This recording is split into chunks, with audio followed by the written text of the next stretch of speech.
Hello everyone, কি অবস্থা সবার? সো এই ভিডিওতে আমরা জানবো কিভাবে আমরা রিকার্শনের মাধ্যমে কোনো একটা ভ্যালুর ফ্যাক্টোরিয়াল নির্ণয় করতে পারি। তো এটা খুবই ইন্টারেস্টিং এবং ফেমাস একটা প্রবলেম। তো আমরা দেখি যে এই বিষয়টাকে আমরা কিভাবে সলভ করতে পারি। সো প্রথমে আমাদেরকে জানতে হবে ফ্যাক্টোরিয়াল মানে কি। সো ফ্যাক্টোরিয়াল মানে হচ্ছে, যেমন আমরা যদি একটা এক্সাম্পল দিয়ে বুঝি, যেমন এখানে আমি লিখলাম যে 5 ফ্যাক্টোরিয়াল। সো 5 ফ্যাক্টোরিয়াল মানে হচ্ছে 1 থেকে 5 এর গুণফল, সবগুলা ভ্যালু 1 2 3 4 5 কোনো ভ্যালু বাদ যাওয়া যাবে না আর কি, ঠিক আছে? তো সিমিলারলি আমরা যদি বলি 10 ফ্যাক্টোরিয়াল, সো 10 ফ্যাক্টোরিয়াল ভ্যালু কি হবে? 1 2 3 এভাবে করে 10 পর্যন্ত সবগুলা ভ্যালুর গুণফল। তো তাহলে আমরা বলতে পারি n ফ্যাক্টোরিয়াল মানে হচ্ছে 1 থেকে n পর্যন্ত ভ্যালুগুলার গুণফল। সো এটাই হচ্ছে ফ্যাক্টোরিয়ালের ডেফিনেশন। সো তাহলে এই যে 5 ফ্যাক্টোরিয়াল ভ্যালু সেটা আসে হচ্ছে 120, ঠিক আছে? এটাকে যদি আমরা গুণ করি তাহলে 120 পাবো। তো এখন আমরা এই যে কোন একটা ভ্যালুর ফ্যাক্টোরিয়াল, এই বিষয়টা আমরা কিভাবে রিকার্শনের মাধ্যমে সলভ করতে পারি, সো সেটার ইনিশিয়াল ইনটিউশনটা বোঝার জন্য আমরা হচ্ছে এই বিষয়টা দেখব। এরপরে হচ্ছে এই যে এটা হচ্ছে ফ্যাক্টোরিয়াল নির্ণয় করার কোড স্নিপেট, ঠিক আছে? সো এইটা আমরা ট্রেস করব।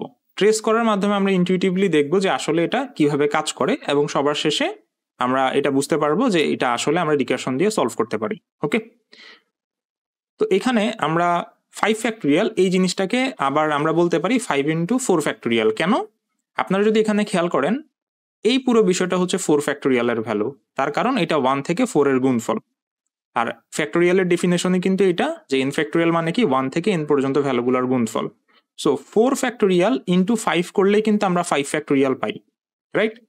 আবার 4 ফ্যাক্টোরিয়াল মানে কি? 4 ফ্যাক্টোরিয়াল মানে হচ্ছে 4 ইন্টু 3 ফ্যাক্টোরিয়াল। কেন? আপনি এই যে এখানে খেয়াল করেন যে 3 ফ্যাক্টোরিয়াল মানে কি 1 থেকে 3 পর্যন্ত ভ্যালুগুলোর গুণফল। সো এইটার সাথে আমি যদি 4 কে গুণ করে দিই তাহলে ডেফিনেটলি সেটা 4 ফ্যাক্টোরিয়াল হয়ে যায়। সিমিলারলি আপনি যেখানে 3 ফ্যাক্টোরিয়াল সমান দেখেন, তাহলে 3 ইন্টু 2 ফ্যাক্টোরিয়াল আমরা এটাকে বলতে পারি অন্যভাবে, ঠিক আছে? কেন? তার কারণ হচ্ছে 2 ফ্যাক্টোরিয়াল মানে হচ্ছে 1 থেকে 2 এর গুণফল, এবং তার সাথে যদি আমরা 3 গুণ করে দিই তাহলে ডেফিনেটলি সেটা 3 ফ্যাক্টোরিয়াল হয়ে যাবে। একইভাবে আমরা যদি দেখি এখানে 2 ফ্যাক্টোরিয়াল মানে আমরা বলতে পারি 2 ইন্টু 1 ফ্যাক্টোরিয়াল। কেন?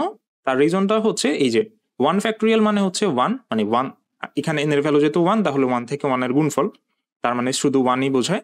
সো তার সাথে যদি আমরা 2 কে গুণ করে দিই তাহলে সেটা হয়ে যায় 2 ফ্যাক্টোরিয়াল। আর 1 ফ্যাক্টোরিয়াল মানে তো 1 থেকে 1 এর গুণফল, যেহেতু 1 ভ্যালু 1ই হচ্ছে n, ঠিক আছে? সো তাহলে আমরা বলতে পারি 1 ফ্যাক্টোরিয়াল মানে 1। আবার আরেকটা বিষয় আছে যে 0 ফ্যাক্টোরিয়াল মানেও 1, বাট আমাদেরকে 0 ফ্যাক্টোরিয়াল বিষয়ে এডিশনালি চিন্তা করার প্রয়োজন নেই, কারণ ওইটা একটা স্পেশাল কেস আর কি, ঠিক আছে? সো তাহলে আমরা এখান থেকে বুঝতে পারি যে এইখানে এই যে 5 ফ্যাক্টোরিয়াল মানে 5 ইন্টু 4 ফ্যাক্টোরিয়াল। এখন আমরা যদি কোনোভাবে এই 4 ফ্যাক্টোরিয়ালটা ক্যালকুলেট করতে পারি এবং সেইটার সাথে আমি যদি 5 কে গুণ করে দিই তাহলে কিন্তু আমি 5 ফ্যাক্টোরিয়ালকে পেয়ে যাব। এবং এর আবার যদি আমরা আরেকটা লেয়ার নিচে যাই, আমরা যদি কোনোভাবে 3 ফ্যাক্টোরিয়াল ক্যালকুলেট করতে পারি এবং তার সাথে যদি আমি 4 কে গুণ করে দিতে পারি তাহলে কিন্তু আমরা 4 ফ্যাক্টোরিয়াল পেয়ে যাব। আবার এখান থেকে আমি যখন 4 ফ্যাক্টোরিয়ালকে পেয়ে যাব, ওই 4 ফ্যাক্টোরিয়ালকে আবার যখন 5 এর সাথে গুণ করে দিব তখনই কিন্তু আমি আবার 5 ফ্যাক্টোরিয়াল পেয়ে যাব। তো এখানে কিন্তু একটা লিঙ্ক আপ ক্রিয়েট হয়ে যাচ্ছে, তাই না? তো এই জিনিসটা কিন্তু পুরো সেগমেন্টটাতে একইভাবেই কাজ করতেছে। যেমন আমরা যদি কোনোভাবে 3 ফ্যাক্টোরিয়াল ক্যালকুলেট করতে পারি তাহলে 3 ফ্যাক্টোরিয়াল সাথে 4 কে গুণ করে দিলে আমরা 4 ফ্যাক্টোরিয়াল পেয়ে যাব। আবার আমরা যদি কোনোভাবে 2 ফ্যাক্টোরিয়াল ক্যালকুলেট করতে পারি, সেটার সাথে যদি আমরা 3 কে গুণ করে দিই তাহলে আমরা 3 ফ্যাক্টোরিয়াল পেয়ে যাব। আবার আমরা যদি কোনোভাবে 1 ফ্যাক্টোরিয়ালকে ক্যালকুলেট করতে পারি কোন একটা ফাংশনকে কল করে, সেটার সাথে যদি আমরা 2 কে গুণ করে দিই তাহলে আমরা 2 ফ্যাক্টোরিয়াল পেয়ে যাব। আবার আমরা যদি এখানে তো আমরা কোনো ফাংশনকে কল করব না, কারণ 1 ফ্যাক্টোরিয়ালের ভ্যালু হচ্ছে 1 নিজেই, সো এখানে আসলে এডিশনাল কোনো কিছু গুণ করার প্রয়োজন নেই। সো আপনি যদি এখানে খেয়াল করেন যে আমরা যদি কোনোভাবে এই 1 ফ্যাক্টোরিয়াল তো আমরা ভ্যালু হিসেবে জানি যে 1 ফ্যাক্টোরিয়াল ভ্যালু হচ্ছে 1, ঠিক আছে? সো সাপোজ এই যে এখান থেকে আমরা এটাকে নিয়ে আসলাম, দেন 2 এর সাথে আমি গুণ করে 1 ফ্যাক্টোরিয়াল, 2 ইন্টু 1 ফ্যাক্টোরিয়াল গুণ করে আমি পাইলাম 2 ফ্যাক্টোরিয়াল। দেন আমি এটাকে ক্যালকুলেট করলাম কিসের জন্য? 3 ফ্যাক্টোরিয়াল বের করার জন্য, ঠিক আছে? কারণ 3 ইন্টু 2 ফ্যাক্টোরিয়ালই তো 3 ফ্যাক্টোরিয়াল। সো এটার একটা কিন্তু সাব প্রবলেম আছে, তাই না? যে 2 ফ্যাক্টোরিয়াল ইন্টু 3 হচ্ছে 3 ফ্যাক্টোরিয়াল। সো আমি সাপোজ এটাকে এখান থেকে নিয়ে আসলাম, আমার হয়ে গেল 3 ফ্যাক্টোরিয়াল। আমি 3 ফ্যাক্টোরিয়াল সামহাও ক্যালকুলেট করে ফেললাম। এখন এই 3 ফ্যাক্টোরিয়ালের সাথে যদি আমি 4 কে গুণ করে দিই তাহলে কিন্তু আমি পেয়ে যাব 4 ফ্যাক্টোরিয়াল। আবার এই 4 ফ্যাক্টোরিয়ালের সাথে যদি আমি 5 কে গুণ করে দিই তাহলে আমি পেয়ে যাব 5 ফ্যাক্টোরিয়াল। এট দি এন্ড আমাকে এটা কি দিয়ে দিবে? Total 5 ফ্যাক্টোরিয়ালের value. এন্ড আপনি ধরে নেন আমরা ওই 5 ফ্যাক্টোরিয়ালের ভ্যালুটাই ক্যালকুলেট করতে চাচ্ছিলাম। তো এইভাবে করে আমি যে কোনো n ফ্যাক্টোরিয়ালের ভ্যালুই বের করতে পারবো, ঠিক আছে। সো এখন আমরা দেখি এটা আসলে এক্স্যাক্টলি রিকারশনের মধ্যে কিভাবে কাজ করতেছে ইনটিউটিভলি, সেটা আমরা একটু দেখি আর কি, ঠিক আছে। এন্ড পুরো ট্রেসিংটা আমরা যখন কমপ্লিট করে ফেলবো আমরা বুঝে যাবো যে কিভাবে আসলে এটা আমাদেরকে ফ্যাক্টোরিয়াল ক্যালকুলেট করে দিবে। ওকে, আচ্ছা। সো তাহলে আমরা যদি আমরা এটা ধরি যে n এর ভ্যালু আমরা 5 পাস করব, মানে আমরা 5 ফ্যাক্টোরিয়ালের ভ্যালু জানতে চাচ্ছি, মানে 1 ইন্টু 2 ইন্টু 3 ইন্টু 4 ইন্টু 5। ওকে, সো তাহলে আমরা প্রথমে কল করব f অফ 5, রাইট।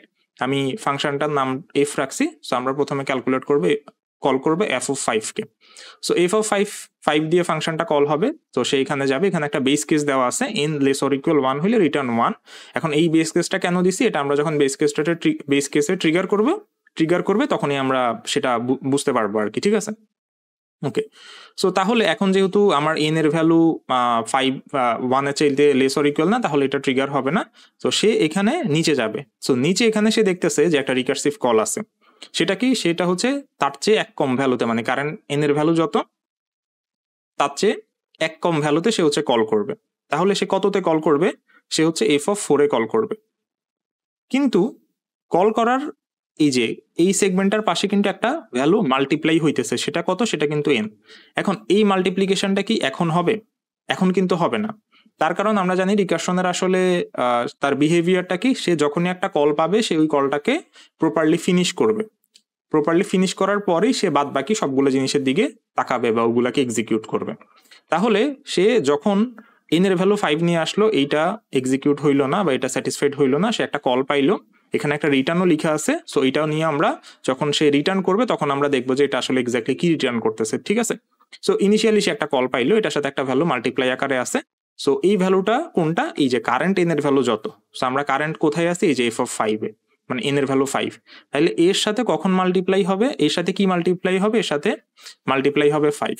বাট সেটা কি এখন মাল্টিপ্লাই হবে না, এটা এখন মাল্টিপ্লাই হবে না, সেটা হচ্ছে পরে মাল্টিপ্লাই হবে যখন সে আর এই পুরো কলটাকে কমপ্লিটলি ফিনিশ করবে, ঠিক আছে। আচ্ছা, তাইলে এখান থেকে কোথায় কল করবে, n-1 এ। n-1 কত, 4। ওকে, আচ্ছা। সো তাহলে n এর ভ্যালু 4 নিয়ে যাবে। সিমিলারলি এই কন্ডিশনটা স্যাটিসফাইড হবে না। এখন সে আবার দেখলো যে একটা রিকার্সিভ কল, তাহলে সে আবার একটা রিকার্সিভ কল করবে। বাট এর সাথেও কিন্তু একটা ভ্যালু মাল্টিপ্লাই হবে, বাট সেটা এখন হবে না, পরে হবে। ওকে, সো তাহলে এখানে এই যে 4 পেন্ডিং থাকলো, তার কারণ কারেন্ট এই মোমেন্টে আমার n এর ভ্যালু হচ্ছে 4। ওকে, দেন সেইখান থেকে কোথায় কল করবে, সে কল করবে f অফ 3 তে, কারণ n-1 হচ্ছে 3 হয়, রাইট। 4-1 3। তাহলে সে আবার 3 নিয়ে হচ্ছে ফাংশনে যাবে। সো ফাংশনে গিয়ে দেখবে যে আচ্ছা কন্ডিশন আছে একটা, ইফ কন্ডিশন, এটা স্যাটিসফাইড হয় নাই, সে নিচে চলে আসবে, সে একটা রিকার্সিভ কল পাবে। তাহলে সে কি করবে, প্রথমে রিকার্সিভ কলটাকে ট্রিগার করবে। তাহলে এখন n এর ভ্যালু কত, 3। তাইলে সে কোথায় কল করবে, 3-1 এ। বাট এখানেও একটা মাল্টিপ্লাই এর পার্ট আছে। সো এখানে এই মাল্টিপ্লিকেশনটা হচ্ছে পরে হবে। সো কারেন্ট মোমেন্টে n এর ভ্যালু কত, 3। ওকে, আচ্ছা।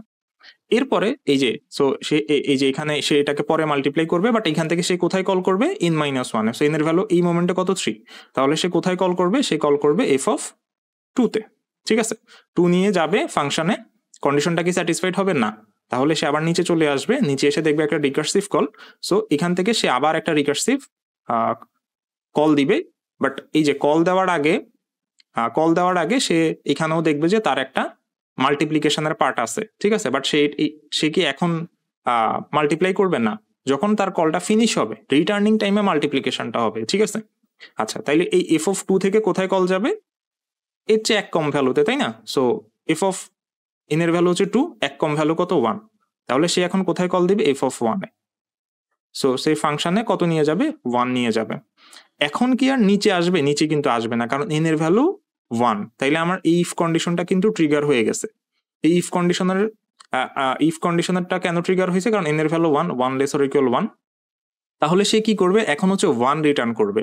এই 1 রিটার্ন করা মানে কি, 1 রিটার্ন করা মানে কিন্তু সে এই পজিশনটাতে চলে আসছে, এই 1 ফ্যাক্টোরিয়াল এই পজিশনটাতে চলে আসছে।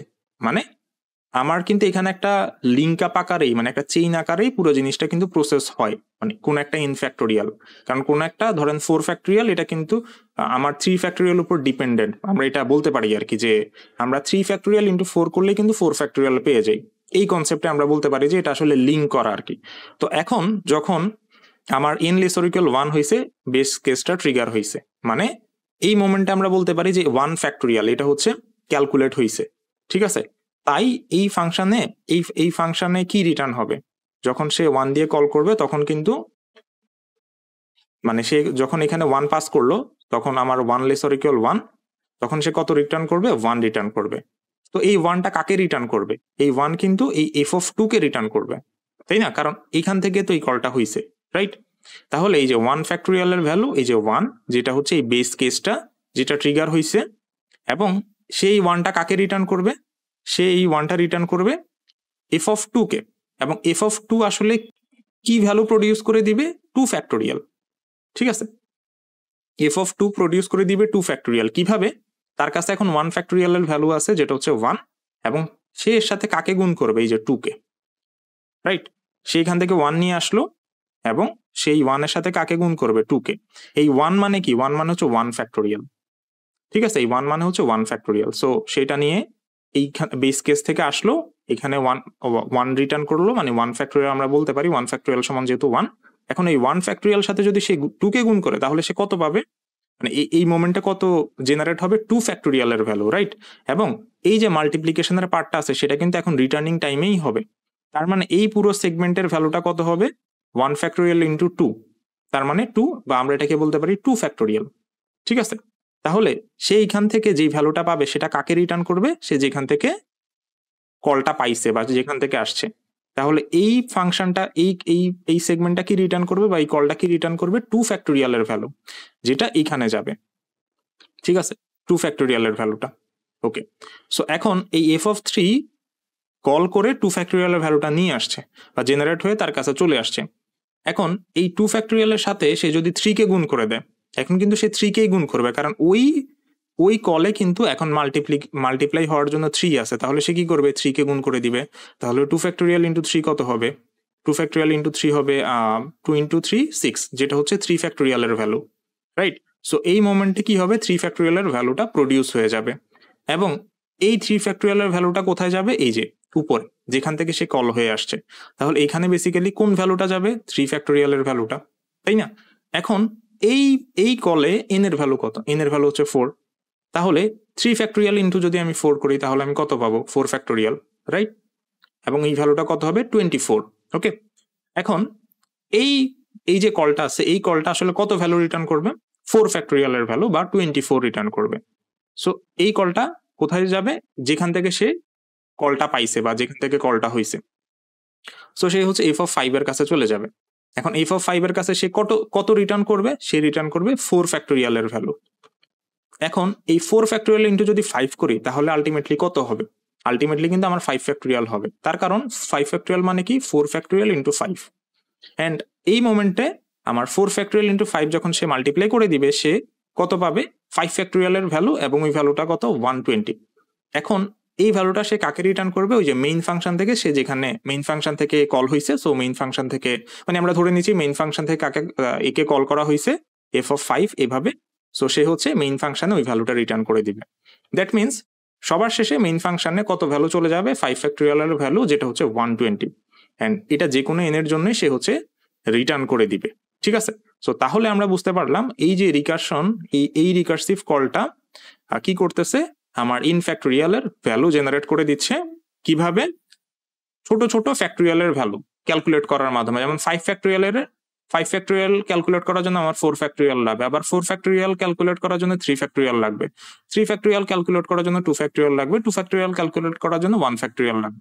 এভাবে করে সে নিচের ভ্যালুগুলোকে মাল্টিপ্লাই করার মাধ্যমে সে কি করতেছে, বড় ফ্যাক্টোরিয়ালের ভ্যালুটাকে ক্যালকুলেট করতেছে।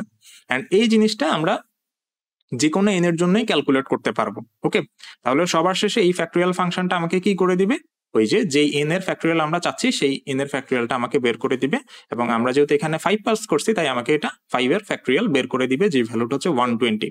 সো এভাবেই রিকারশনের মাধ্যমে আমরা হচ্ছে কোন একটা ভ্যালুর ফ্যাক্টোরিয়াল বের করতে পারি, এবং এর যেই টাইম কমপ্লেক্সিটিটা আছে সেটা হচ্ছে বিগ n, তার কারণ এখানে কিন্তু ম্যাক্সিমাম nটা কলই হইতে পারে, তাই এটার কমপ্লেক্সিটিটা হচ্ছে বিগ n। এবং এটা আসলে অক্সিলিয়ারি কত স্পেস নিবে, মানে স্ট্যাকে আসলে কত স্পেস নিবে, সেটা কিন্তু বিগ ও এন। মানে এটা কিন্তু অক্সিলারি স্পেস কমপ্লেক্সিটি এভাবে বলতে পারেন। তার কারণ এখানে কিন্তু এডিশনালি এগুলো কিন্তু বিগ ও ওয়ানের অপারেশন, বাট ওই যে রিকার্সিভ কলগুলো হচ্ছে সেগুলো কিন্তু স্ট্যাকে জমা হবে, তাই না? তো তখন হচ্ছে আমার স্ট্যাকের সাইজটা ম্যাক্সিমাম হইতে পারে বিগ ও এন, কিন্তু কারণ হচ্ছে ম্যাক্সিমাম এনটা কল হইতে পারে, তাহলে স্ট্যাকে আমার ম্যাক্সিমাম কয়টা কল জমা হবে, এনটা কল। তো তখন তাই আমরা বলতে পারি মানে অক্সিলারি স্পেস হচ্ছে বিগ ও এন, ঠিক আছে? তাহলে ওভারঅল এটার টাইম কমপ্লেক্সিটি হচ্ছে বিগ ও এন এবং অক্সিলারি স্পেস হচ্ছে বিগ ও এন, ঠিক আছে? সো এই কমপ্লেক্সিটিতে রিকার্শনের মাধ্যমে আমরা হচ্ছে ফ্যাক্টোরিয়ালের যেই প্রবলেমটা আছে বা ফ্যাক্টোরিয়াল আমরা হচ্ছে নির্ণয় করতে পারি, ঠিক আছে?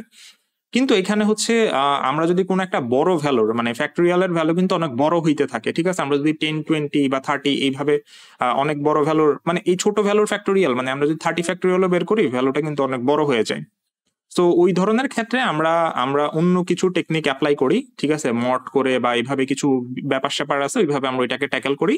বাট আমরা জাস্ট এখন ধরে নিচ্ছি আমরা জাস্ট ফ্যাক্টোরিয়ালটা কিভাবে কাজ করতেছে রিকার্সিভ ওয়েতে, ফ্যাক্টোরিয়াল কিভাবে আমরা রিকার্শনের মাধ্যমে ক্যালকুলেট করতে পারি, মূলত সেই বিষয়টাই আমরা জানতে পারলাম।